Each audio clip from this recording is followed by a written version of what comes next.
I'm Ben. I'm Alec. I'm James, and this is Hip and Pelvis Palpations. The interior palpations for the hip and pelvis are the pubic symphysis, anterior superior iliac spine, anterior inferior iliac spine, the sartorius, and the rectus femoris.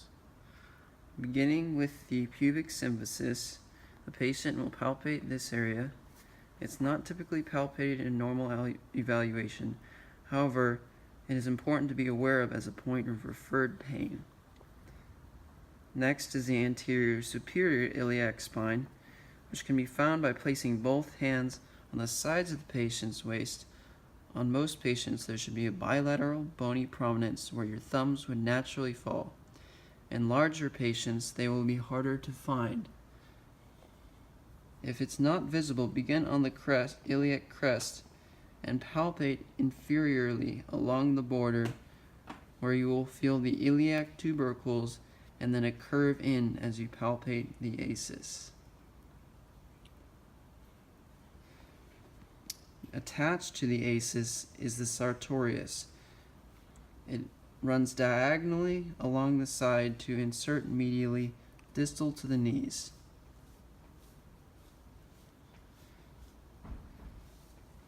Next is the anterior inferior iliac spine, which is located inferior and slightly medial to the ACES. Not as easily palpable, but an important site for muscle attachments. Attached to this site is the rectus femoris, which originates on the anterior inferior iliac spine, runs along anterior thigh, and attaches distal to the knee with the vastus group. The medial palpations for the hip and pelvis are the adductor longus, adductor magnus, and adductor brevis. For the purposes of this class, we will be palpating on all three of these muscles together as the adductor group.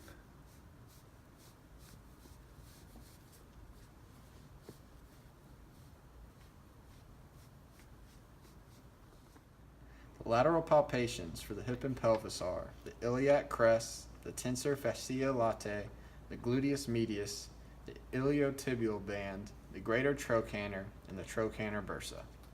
Starting with the iliac crest, should be prominent on either side of the patient where the trunk begins to curve out.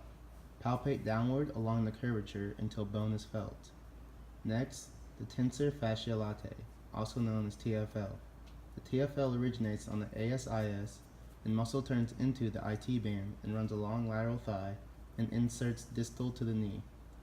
Next, the gluteus medius makes up superior lateral buttock. It originates on the outer surface of ilium between iliac crest and posterior gluteal line. These are important muscles for hip stabilization. Next, the iliotibial band, also known as the IT band. The TFL originates on the ASIS and muscle turns into the IT band and runs along lateral thigh and inserts distal to the knee. Next, the greater trochanter. Have patient lying with leg bent or standing with leg bent, knee on table. If you start from the ischial tuberosity and move in a lateral inferior direction, about 45-degree angle, you will find the bony prominence. This should be the greater trochanter. Last, the trochanteric bursa. Directly on top of the greater trochanter, difficult to differentiate from surrounding tissues and less inflamed. The posterior palpations include the median sacral crests, the posterior superior iliac spine, the gluteus maximus, the ischial tuberosity and bursa, the sciatic nerve, the hamstring muscle group, the piriformis muscle, the sacroiliac joints. The median sacral crest is the fused spinous process starting directly below L5. The posterior superior iliac spine is on the posterior end of the iliac crest, often located just below the dimples of the low back. The gluteus maximus is the majority of the superficial buttock, also runs down the posterior lateral thigh, ending approximately 1 half of the way down the femur. The sacroiliac joints. They start on the PSIS, and as you palpate inferiorly along the line of the sacrum, you should feel. The ischial tuberosity and bursa.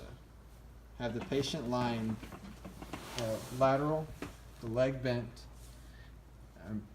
on the table. Palpate along the midline of the buttock. As you move inferiorly, you will feel a bony prominence. The bursa is located directly on top of this tuberosity, but is difficult to differentiate from the surrounding tissue unless inflamed. The sciatic nerve.